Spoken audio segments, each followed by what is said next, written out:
ஸ்லோகம் 8. பவான் பீஷ்மश्च கர்ணश्च கிருபश्च சமிதிம் ஜயः அஸ்வத்தாமா விகர்ணश्च சௌமதத்திஸ்ததைவ ச. மரியாதைக்குரிய தாங்கள் பீஷ்மர், கர்ணன், கிருபாச்சாரியர், அஸ்வத்தாமன், விகர்ணன் மற்றும் சோமதத்தனின் குமாரனான பூரிஸ்ரவன் முதலியோர் போரில் எப்போதும் வெற்றி காண்பவர்களே. பொருளுரை: எப்போதும் வெற்றியையே அடையும் தன்னிகரற்ற மாவீரர்கள் அனைவரையும் துரியோதனன் குறிப்பிட்டான். விகர்ணன் துரியோதனனின் தம்பிகளில் ஒருவன்.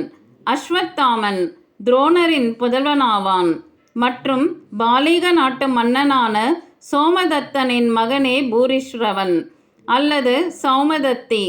பாலிக நாட்டு மன்னனான சோமதத்தனின் மகனே பூரிஸ்ரவன்.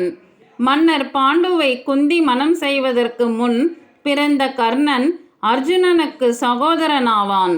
கிருபாச்சாரியரின் சகோதரியை மணந்தவர் துரோணாச்சாரியார்.